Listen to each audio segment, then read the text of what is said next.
Olá, tudo bem? Eu sou Ricardo Mitucci e este é mais um Epígrafes. E no programa de hoje vamos falar sobre o livro digital e a leitura no século XXI. E para isso eu vim ao escritório brasileiro da Amazon, a segunda empresa mais valiosa do mundo na atualidade, com valor de mercado aí de mais ou menos 760 bilhões de dólares e pioneira no segmento de livros e leitura digital, para entrevistar Ricardo Garrido, gerente de aquisição de conteúdo da Amazon no Brasil para a plataforma Kindle. Ricardo, como vai? Tudo bem? E aí, Ricardo? Tudo jóia. Muito obrigado por ter aceitado o meu convite. Obrigado. É um prazer recebê-lo no programa. E para desenvolvermos esse tema, eu selecionei uma epígrafe extraída do livro Uma Família Inglesa, Cenas da Vida do Porto, de autoria do português Júlio Diniz, que é o pseudônimo do escritor e médico português Joaquim Guilherme Gomes Coelho, livro publicado em 1868. E a frase diz o seguinte, abre aspas, mais se aprende na leitura meditada de um só livro do que no folhear levianamente milhares de volumes. Partindo desse princípio, Ricardo, até porque falamos no livro digital, na facilidade de ter muitos livros à mão. Leitores digitais como o Kindle da Amazon facilitam e agilizam o acesso a milhares de livros. Como educar o leitor para que essa amplitude de conteúdo sirva mais para aumentar o potencial dessa citada leitura meditada e menos para estimular o folhear leviano? Sim. Eu acho que tudo começa, como você disse, na seleção. Nosso maior interesse, nossa maior preocupação aqui é garantir que o leitor encontre no site da Amazon todos os livros que ele possa vir a ter interesse, né? Então, o nosso grande desafio é ter o livro impresso, ter o livro digital, permitir que a pessoa possa folhear o começo do livro antes da compra. Então, a gente quer ter a seleção mais ampla e a gente quer fornecer todas as informações necessárias para que a pessoa consiga descobrir o livro e comprar o livro que lhe interesse. Então, acho que a presença do livro, a possibilidade de dar uma folheada antes da compra, as avaliações de outros clientes, as avaliações das estrelinhas, tudo isso permite que a pessoa faça uma compra mais certeira e vá ter o livro. Esse é o começo da história, né? A ter a seleção, ter a descoberta do livro. Depois é a experiência da leitura. E acho que tanto no Kindle, no e-reader Kindle, no aparelho dedicado à leitura, que não cansa a vista da pessoa, que, né, tem a iluminação por dentro ali e tal, é uma coisa que facilita a dedicação exclusiva à leitura ali, mas também os aplicativos de leitura Kindle para os telefones celulares e para tablet e tal, permitem que a pessoa continue essa leitura em vários outros momentos ali. Então, isso permite com que a pessoa não perca o fio da meada com o livro, se mantenha se relacionando com o livro, quer dizer, ele sincroniza a leitura, né? Se ele está numa sala de espera, se ele está no transporte público e ele está lendo no celular um pedaço do livro, ele vai começar a dar onde parou no Kindle na noite anterior, quando ele estava lendo na cama. Quando ele retomar a leitura no Kindle, ele vai parar de onde parou a leitura no celular dele. Então, acho que essas coisas permitem com que a pessoa dedique mais tempo à leitura. E a gente consegue observar aqui na Amazon que quando alguém que comprava livros impressos passa a comprar também o livro digital, ele passa a consumir mais livros da ordem de mais de 3 vezes com relação ao que acontecia antes.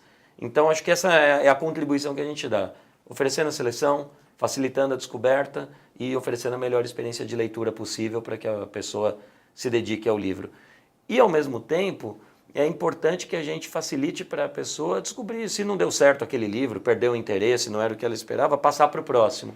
Então, a gente tem modelos como o Kindle Unlimited, que é por assinatura, que ele tem acesso a mais de 1 milhão de livros, em que ele pode ler um pouco e trocar de livro e ir para o próximo. Posso falar por minha experiência particular com livros, é quando eu passei a ler com o Kindle e assinar o Kindle Unlimited e tal, eu passei a abrir mais leitura com muitos títulos, muitos deles eu acabo abandonando, mas os que eu me dedico e leio até o fim, eu faço essa leitura mais meditada, como diz a citação da epígrafe do programa. E quando eu olho no ano, quantos livros eu estou lendo? Eu estou lendo mais do que eu li antes. Legal. Então, eu abro muito mais minha taxa de leitura entre os livros que eu abro é menor, mas eu acabo lendo mais livros. É a minha experiência particular e acho que dá certo para muitos dos nossos clientes, assim. Legal. E se você, porventura, ainda não entendeu o que é o Kindle, não está associando imagem ao nome, né? O Kindle, na verdade, é o leitor digital da Amazon, o primeiro a chegar ao mercado, Sim. na verdade, né? Que começou com a questão do e-book, esse é o meu. E é sobre isso que a gente está falando quando a gente fala Kindle. E antes da gente continuar rapidamente, Ricardo, só para dar uma contextualizada nessa epígrafe e no autor, o Júlio Diniz também é autor daquele romance As Pupilas do Senhor Reitor, que até virou novela no Brasil, foi veiculada no início dos anos 70 na TV Record, então TV Record, hoje Record TV, e em meados da década de 90 no SBT. E neste livro, esta epígrafe que está pautando o nosso programa, ela é uma reflexão do narrador acerca da personalidade de Jenny, que é a irmã do protagonista Carlos. Jenny era uma garota observadora que se utilizava da sua índole pensativa e hábitos de reflexão em prol das boas relações e do estudo do caráter humano. Era também daquele tipo de pessoa que se deixava humilhar, mas consciente do que estava fazendo, justamente para dominar e conseguir o controle das situações. E na obra, ela se utiliza desse recurso, em especial no trato com o irmão dela, que, por sua vez, já tinha uma personalidade um pouco mais imprudente e extravagante. Mas, voltando então, falando novamente do Kindle, né? O Kindle é uma ideia do próprio Jeff Bezos, fundador da Amazon, e chegou ao Brasil em dezembro de 2012. Até 2017, o aparelho dava acesso a cerca de 5 milhões de livros, ou quase 42% dos títulos comercializados pela Amazon no Brasil, entre físicos e digitais. Em 2017, durante uma palestra no evento de tecnologia e sustentabilidade Green Tech Show, aqui em São Paulo, você declarou que o digital impulsiona o impresso. Sim. E você até falou um pouco agora da sua própria experiência. Na prática, Ricardo, como isso acontece de maneira geral, sem que haja a canibalização entre os meios? Essa é a coisa mais importante sobre o livro digital. No fim das contas, para a gente, o formato do livro, se ele é impresso ou digital, não tem o menor interesse. As pessoas... Ninguém tem um interesse na plataforma, tem um interesse no conteúdo. No conteúdo, né? Como a gente falou, a epígrafe fala disso. Exato. Então, a gente começou, para você ter uma ideia, a gente começou com 13 mil e-books em português no Brasil em dezembro de 2012. Hoje a gente já tem quase 140 mil, então em 5 anos a gente multiplicou por mais de 10 a quantidade de books. E essa mecânica funciona de uma maneira muito interessante e muito cooperativa. Por exemplo, eu falei sobre a possibilidade de folhear um livro antes da compra. Sim. Então, alguém que está interessado em comprar um livro impresso, entra ali. Se há a versão digital desse livro impresso, ele tem um ícone em cima da capa escrito "Dê uma olhada". Você clica e abre os primeiro capítulo, primeira parte do livro ali. Aquilo só acontece porque tem o livro digital. E por ter o livro digital e permitir que as pessoas folheiem esse livro, isso faz com que a conversão dessa página, quer dizer, a venda desse livro, cresça em mais de 50%. Legal. Então, isso é uma das maneiras. Quer dizer, uma editora, ao investir num livro digital e lançar o livro digital simultaneamente ao livro impresso, ela vai vender mais impresso e não menos por ter o digital, né? Sim. Então, isso acontece de uma série de maneiras. Tem pessoas que preferem ter o livro impresso e vão sempre lê-lo dessa maneira. Tem pessoas que preferem o livro digital. Esses dois públicos somados é um público maior. Claro. E daí a gente manda e-mail para essas pessoas, elas leem o livro, procuram o livro, compram, avaliam, recomendam, escrevem uma resenha. Todas essas coisas aumentam a relevância do livro no mecanismo de busca interno da Amazon, que é o principal vendedor. A gente não tem pilhas de livros no balcão central, prateleiras. A gente tem mecanismo de busca, e o mecanismo de busca é o que acaba vendendo o livro. Quanto mais chances você tem de aumentar a relevância desse livro e permitir que ele apareça antes nos resultados de busca das pessoas, mais ele vai vender. Claro. Então, essa é a maneira. Os autores independentes que autopublicam através da Amazon, a gente vai falar disso certamente, e as editoras que sabem o quanto o livro digital consegue cooperar na venda do livro impresso, trabalham isso de maneira a permitir que essa relevância aumente cada vez mais e ele tenha mais resultados em ambos. E tudo se soma, no fim das contas. Claro, perfeito. Nesse sentido, inclusive, de coexistência entre impresso e digital, Apesar de pioneira no segmento de e-books, em 2015 a Amazon deu início nos Estados Unidos a uma estratégia de abertura de lojas físicas, cujo principal diferencial está justamente na questão da experiência, né?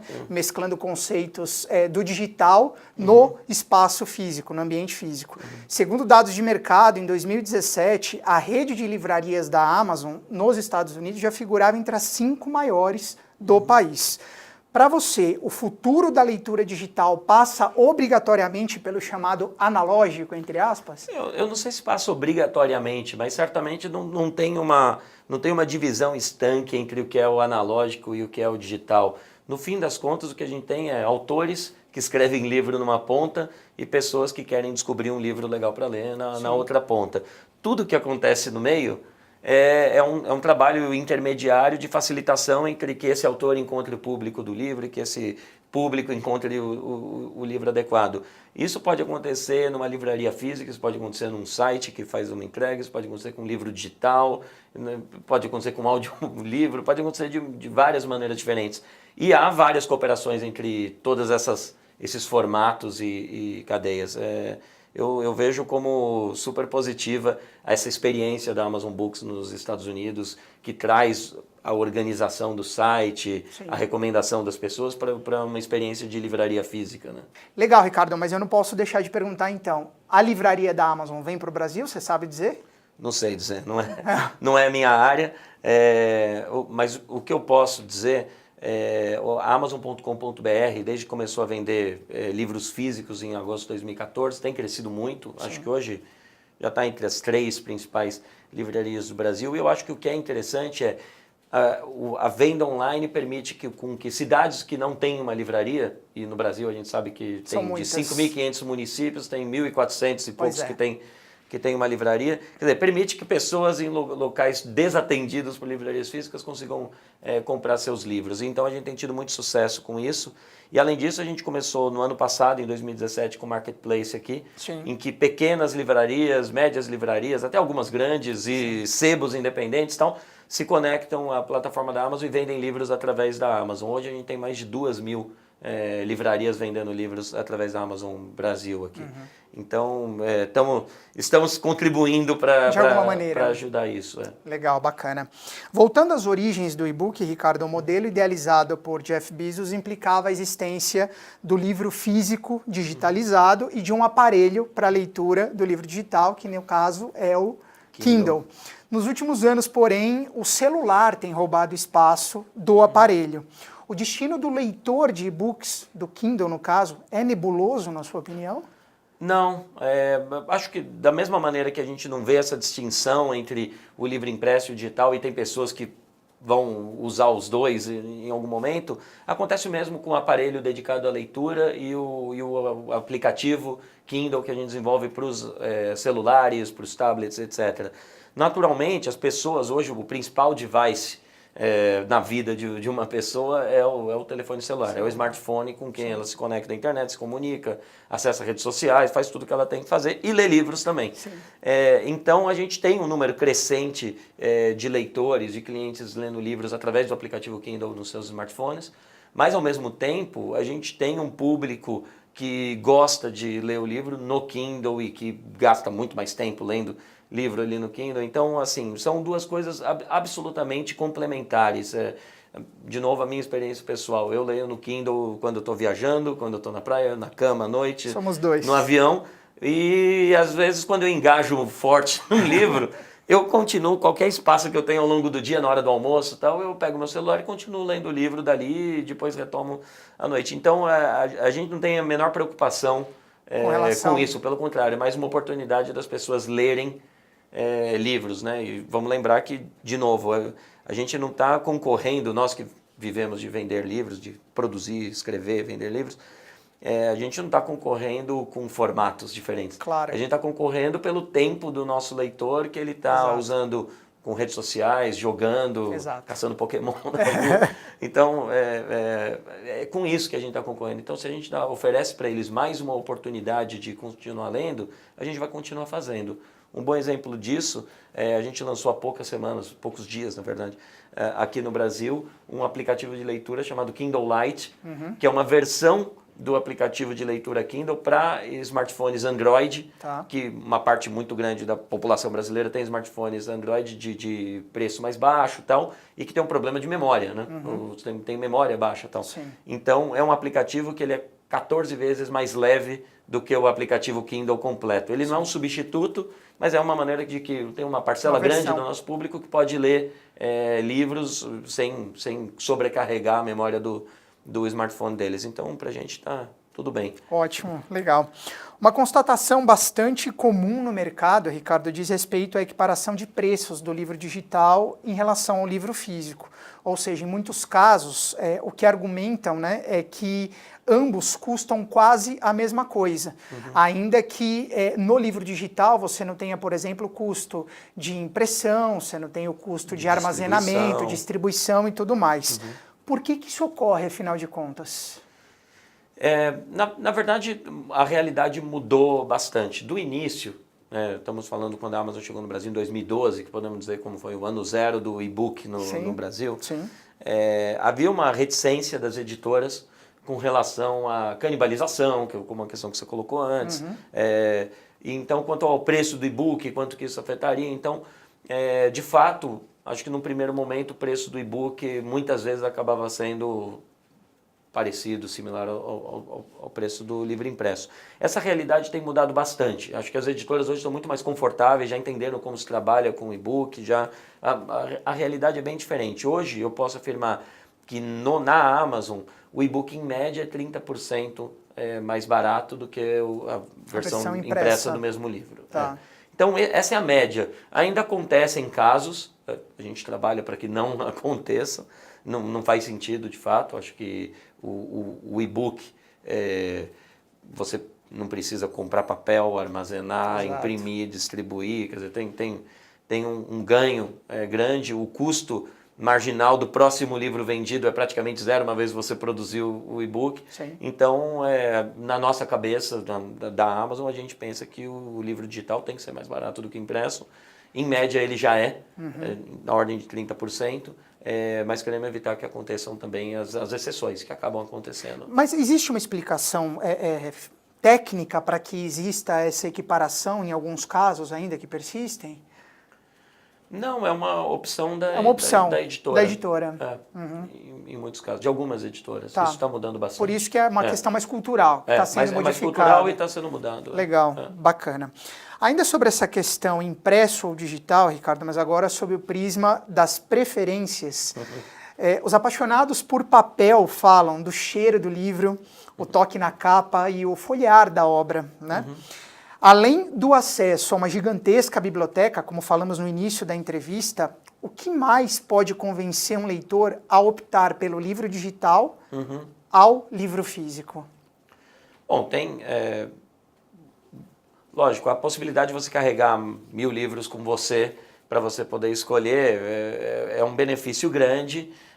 A possibilidade de você encontrar mais livros em formato digital até do que existem em livro físico acontece. Por exemplo, a gente tem uma parte muito significativa do negócio da Amazon, são os autores independentes.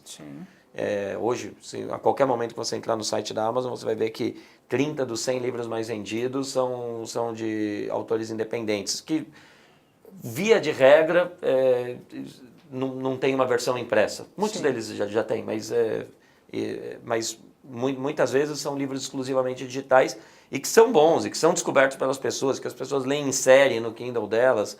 Então, eu acho que a seleção, de novo, é o principal. O preço ajuda, como eu disse, em média 30% abaixo. A experiência de leitura, lógico que a experiência de leitura do livro impresso se mostrou é uma mídia de sucesso e resiliente, está aí há séculos funcionando e as pessoas curtindo a leitura e gostando do cheiro do papel e tudo mais. Mas a experiência de leitura no Kindle também tem suas vantagens. Não é substituto, mas para algumas pessoas faz muito sentido trocar completamente, para outras pessoas faz sentido trocar em alguns momentos. Eu acredito muito mais na convivência pacífica, né? E complementar entre esses formatos do que na exclusão a gente não está muito deles. preocupado em convencer um leitor inveterado de livro impresso a migrar para o digital. Ele pode ler os livros impressos quanto quiser, tá? Claro. Tudo bem. Existe uma outra alternativa. Mas se quiser o livro digital, está aqui. Perfeito, legal. Por exemplo, a gente tem uma feature no nosso site que permite que a pessoa, ao comprar o livro impresso, ela pode começar a ler o livro no digital. Sim. enquanto enviamos, sim, chama, né? Exatamente. Então, é outra maneira, e as pessoas usam bastante isso. Usam bastante. Enquanto não recebe em casa, vão ler no digital. Já começam a ler o livro e daí chega o livro impresso. É uma prova de integração sim, isso, super. né? Legal.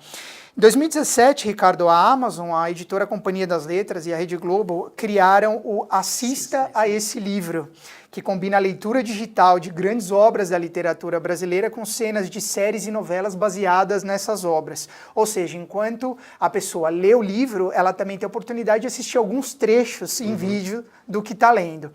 O que mais podemos esperar sobre a convergência de mídias a partir dos livros digitais, Ricardo? Esse projeto é um dos que me dão mais prazer pessoalmente de participar. O primeiro livro que a gente preparou em conjunto com a Globo e com a Companhia das Letras foi o Gabriela, né? Sim. Então ver aquelas cenas clássicas, descobri que a cena da Gabriela pegando a pipa no telhado não existe no livro, eu não lembrava disso. Mas eu acho que tem várias pesquisas que são feitas, a Amazon não para de pesquisar e desenvolver novos formatos, novas tentativas. A gente lançou nos Estados Unidos no ano passado, ou talvez um pouco antes, um formato chamado Kindle in Motion, que é um formato mais ou menos animado, em que permite que, se o Harry Potter está lá voando, aparece uma vassourinha com ele passando assim, uma página, e o texto está normal ali, você lendo como qualquer outro do Kindle, ou você vira a página e tem uma árvore ali e tal, e está farfalhando e caindo umas folhinhas e tal, enquanto você lê. Tem algumas coisas, permite que você insira pedaços de vídeo e imagens, fotos ali. Então tem formatos que a gente vem testando. Como eu disse, o formato do livro, da palavra impressa, é super resiliente, é um negócio que as pessoas continuam lendo. Então, essencialmente, a leitura de um livro é a leitura de um livro. Mesmo para o Assista esse livro, a gente teve a preocupação de não colocar muitos vídeos ao longo do texto. Para anular a experiência de ler um livro. É a leitura. Se a pessoa está lendo o Gabriela, ou Dois Irmãos, ou o Dom Casmurro, a pessoa está lendo o livro. Sim. E daí, então, por exemplo, a gente coloca, sei lá, uma vez a cada 20 páginas aparecia um vídeo ali de uma cena muito marcante que merecesse ser assistido e sublinhar o texto que está sendo lido ali, não substituir, né? Claro. Então, essa foi outra preocupação que a gente teve. Ao desenvolver esses novos livros, você é jogado para uma cena, se você quiser, você aperta o botão, não é que você é jogado, você opta por clicar no ícone e assistir aquela cena, e a gente teve a preocupação de como é que a gente faz para voltar para o livro logo ali, né? Não dispersar muito a atenção do leitor e permitir que seja só um parêntesezinho, uma curiosidade dele ir, ler e falar, pô, olha que interessante. Senão vira YouTube, né? Olha que interessante como essa cena foi adaptada tal, e voltar e retomar a leitura. Legal. Então, acho que é isso. A leitura é a leitura, tem novos formatos que a gente tem que pesquisar e tem que continuar testando e desenvolvendo, mas preservando o prazer da leitura, que é o principal. O objetivo, claro. Falando em convergências de mídias, Ricardo, os Estados Unidos têm registrado incremento nas vendas de audiolivros, um mercado no qual, inclusive, a Amazon também já atua com o Audible, né? Já sendo, na verdade, o maior varejista de audiobooks do mundo, aí, com mais de 40% de participação de mercado. No Brasil, por outro lado, o mercado de audiolivros ainda é muito pequeno, muito incipiente. Na sua opinião, a leitura digital de livros mesmo, como você estava falando agora, tende a coexistir ou perder espaço para os audiolivros, melhor dizendo, nos próximos anos? E mais uma vez, não posso deixar de te perguntar, a Audible vem ao Brasil conforme o mercado já vem especulando desde 2017? Vamos lá. De novo, acho que a coexistência é super importante. Assim como o e-book habilitou o leitor a poder continuar a leitura do seu livro, a ler seu livro em determinados momentos, o audiobook abre oportunidade para outros momentos. Então, por exemplo, o pessoal pode estar dirigindo, isso não tem jeito, né? É verdade. Uma pessoa está dirigindo, não dá para ler livro nem impresso nem digital, claro, mas pode ouvir o livro. Então, principalmente aqui no Brasil, tantas outras cidades do mundo que tem problema de trânsito, as pessoas passam 2 horas por dia no trânsito. Pô, fazer isso ouvindo um livro é uma coisa interessante. Eu, por exemplo, fiz uma assinatura de Audible e comecei a ouvir livros também durante um tempo, e eles se conectam, ele também sincroniza com a leitura do Kindle, eu posso continuar a leitura depois. Então, eu vejo como uma coexistência bacana. O audiolivro tem crescido muito nos Estados Unidos. Acho que no Brasil ele teve um momento, né, em outra plataforma, com CD lá atrás, em tudo, e acho que naturalmente é um formato que vai encontrar o seu espaço aqui no Brasil também.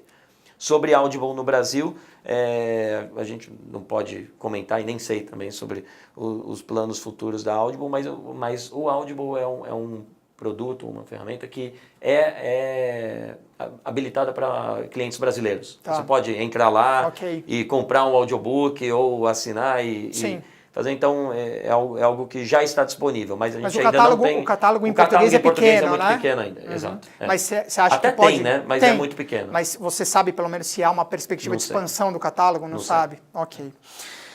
Ainda sobre mercado internacional, Ricardo, uma matéria do Publish News de fevereiro de 2018 dava conta de que as vendas de e-books nos Estados Unidos estariam em queda. Somente no primeiro semestre de 2017, essa queda teria sido de quase 4,5%. No Brasil, estima-se que os livros digitais correspondam a cerca de 2,5% do mercado total de livros.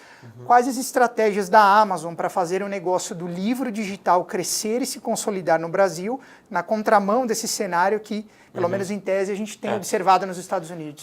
Sobre os Estados Unidos, não tenho muito o que acrescentar, a não ser o que já saiu na mídia de lá e tudo mais. Mas o ponto principal lá é os livros digitais, por opção das editoras locais, ficaram mais caros e, naturalmente, livro mais caro vende menos e é o que está travando o crescimento que vinha sendo contínuo dos livros digitais lá nos Estados Unidos. Caso contrário, continuaria crescendo e em algum ponto deve continuar. No Brasil, eu acredito que essa leitura que existem algumas pesquisas de que é 2,5% e tal, completamente errado. Se perguntar para muitas das editoras, as principais editoras do Brasil, acho que muitas delas confirmarão que o e-book já é responsável por no mínimo 10% do negócio delas, algumas até mais do que isso, né? Lembrando, isso da receita, né, de livro. Sim. Lembrando que elas não têm o custo da impressão, do papel, da distribuição, etc. Então, a margem, a lucratividade acaba sendo maior ainda. Então, a participação acaba sendo maior ainda. Além disso, acho que essas leituras do mercado são muito parciais e não reconhecem, por exemplo, os autores independentes, que são, como eu disse, dos 100 livros mais vendidos no nosso site, 30 são de autores independentes. Então, isso é uma parte muito significativa do nosso negócio, uma parte muito significativa do mercado. Os leitores brasileiros estão lendo autores independentes, eles não leem um livro porque é de tal editora. Eles não sabem, geralmente, com raríssimas exceções, não é isso que faz um leitor escolher um livro. A busca é o conteúdo. É o conteúdo, é a recomendação de alguém, é uma capa bacana, um nome instigante, uma sinopse interessante e tudo mais. Então, os autores independentes não têm encontrado problema para encontrar leitores. Isso é uma parte muito significativa que não está entrando nessa conta. Outra parte que não entra nessa conta são modelos diferentes. Por exemplo, o Kindle Unlimited, que é o nosso modelo de assinatura de livro, um serviço, né, em que as pessoas pagam R$19,90 por mês, têm acesso a mais de 1 milhão de livros. Em português, acho que a gente já tem quase 60 mil e-books ali. Então, muitas das editoras participam do Kindle Unlimited. Hoje a gente já tem 7 das 10 maiores editoras brasileiras levando seu conteúdo para o Kindle Unlimited. Então, isso é um negócio muito grande, muito importante para o nosso negócio. Os leitores que optam pelo Kindle Unlimited, que assinam o Kindle Unlimited, eles costumam aumentar em 30% o tempo dedicado à leitura. Então, é outra parte muito significativa que não está entrando nessa leitura. Então, o que a gente vai fazer? A gente vai continuar fazendo o que a gente tem feito, investindo em ter a seleção mais completa, incentivando autores independentes que têm o sonho de publicar o livro a publicar através do Kindle Direct Publishing, trazendo editoras e autores independentes para o Kindle Unlimited, permitindo com que as pessoas tenham mais facilidade em descobrir o seu próximo livro a ser lido. Isso tudo está puxando o e-book para frente no Brasil. Legal. Para a gente fechar, Ricardo, falamos em alguns momentos aí, não podia deixar de abordar também justamente essa questão da autopublicação, né? Até agora a gente falou só da relação entre o livro digital e o leitor, mas o formato também tem grande importância justamente para os produtores de conteúdo, sobretudo os independentes, os autores independentes. E nesse sentido, como você acabou de citar, a Amazon se destaca com o Kindle Direct Publishing, né? O famoso KDP, que é uma plataforma de autopublicação, para quem não sabe, bastante simples e acessível, inclusive já estou fazendo merchan aqui, que gerou excelentes resultados para diversos escritores que até então eram desconhecidos. E também se desdobrou num prêmio, inclusive, né? Apesar de todas essas vantagens, há quem critique a ferramenta, apontando aí problemas técnicos no sentido de crivo quanto à qualidade do produto mesmo, né? O que em tese, por exemplo, abre margem para erro, problema de revisão, erro de português, essas coisas todas. Como garantir autonomia e resultado a quem não encontra espaço no mercado editorial, portanto um autor independente, sem que isso comprometa a qualidade do conteúdo oferecido e o potencial proporcionado pela ferramenta? Sim. Eu acho, de maneira alguma, a gente desvaloriza o trabalho de um editor, de um revisor. Quer dizer, tem um trabalho de produção do livro, né? O artesanato do livro é muito importante. Então. Mas, ao mesmo tempo, o que interessa, no fim das contas, é você ter quem escreveu o livro e tem um leitor para ler. Como eu disse, tudo que está no meio está para intermediar e facilitar que esse encontro aconteça. Pessoas leem os livros e encontram há ótimos livros publicados de maneira independente.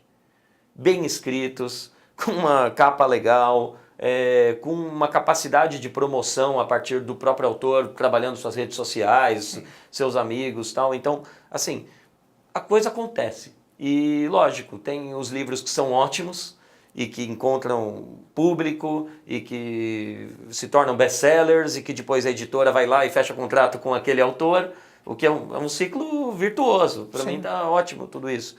E tem, lógico, livros que não são bons. E os livros que não são bons não vão ser vendidos.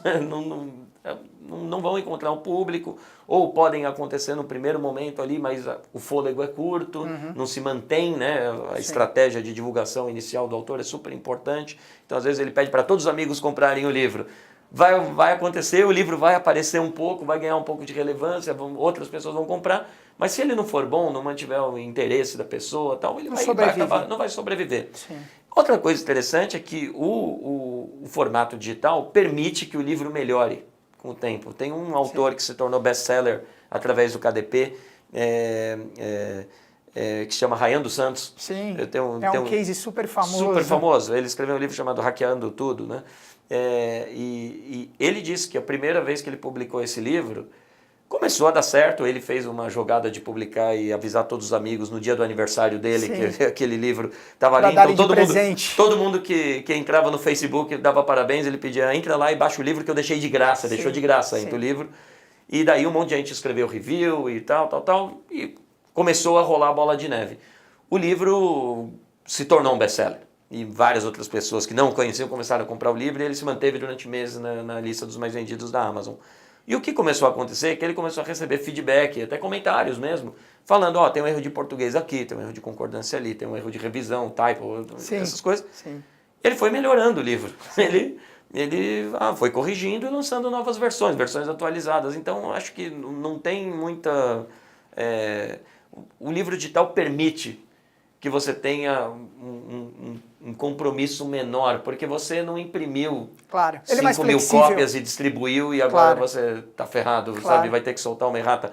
Não, você tem a capacidade de melhorar o livro, de aprender, de recolher ele, soltar uma nova versão, de escrever um novo final. Você pode fazer mil coisas. Pode fazer o que você quiser. Então, eu acho que tem leitores que prezam por um livro super bem editado, super bem acabado, com um português perfeito, um negócio virtuoso, assim como tem pessoas que gostam de ouvir música clássica e tem gente que gosta de ouvir punk rock, né? Claro. Que é um negócio que não tem, pode ter acorde errado, pode estar desafinado, pode ter erros de português na letra, mas tem quem mas ouça que e mexe com as acerta o nervo ali de alguém, Claro. que mexe com as pessoas de alguma maneira. Isso tem validade artística também. Claro, lógico, né? lógico. E eu acho que com a literatura acontece a mesma coisa. Senão a gente começa a falar sobre livros que têm um enorme sucesso comercial sem ter, de repente, um valor literário muito apurado e tal. Sim. Mas funciona Claro. para muita gente. Então, Claro. Legal, bacana.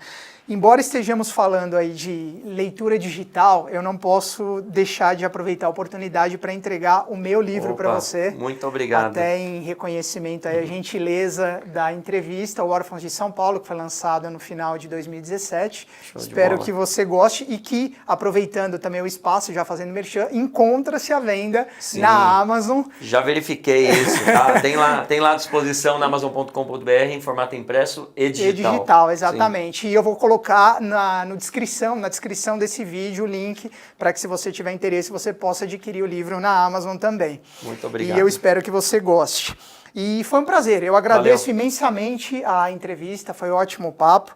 Eu entrevistei Ricardo Garrido, gerente de aquisição de conteúdo da Amazon no Brasil para a plataforma Kindle. É engenheiro formado pela Universidade de São Paulo, pós-graduado em administração de empresas pela Fundação Getúlio Vargas, com passagens pela educação executiva dos prestigiados Harvard Business School e Massachusetts Institute of Technology, o MIT, ambos nos Estados Unidos. Antes de chegar à Amazon, em fevereiro de 2016, Ricardo passou pelas algumas empresas do segmento de logística e distribuição e foi gerente geral do IBA, hoje GoRead, talvez também uma das primeiras plataformas de leitura digital. Também lançado em 2012. Lançado em 2012, da editora Abril, da qual Ricardo foi gerente geral. E se você gostou desse papo, assim como eu gostei, eu peço para que você curta e compartilhe essa entrevista em todas as suas mídias. Aproveite também para se inscrever no meu canal no YouTube, o endereço está aparecendo aqui embaixo, youtube.com/Ricardo Mitucci. Ative o sininho e a cada vídeo novo você vai ser notificado. Não deixe também de acompanhar o meu trabalho nas redes sociais, no Facebook, na minha fanpage, no Twitter e no Instagram. E aproveite também para acompanhar o meu trabalho como escritor em meu site, no mitucci.com.br, endereço aqui também, e conhecer um pouco mais do meu trabalho como escritor e comunicador, autor dos livros Histórias Quase Verídicas e Órfãos de São Paulo, que acabei de entregar para o Ricardo. E antes de finalizar, aquele recado que talvez você ainda não tenha ouvido, que é: o Epígrafes está incentivado pelo Ministério da Cultura na Lei Rouanet.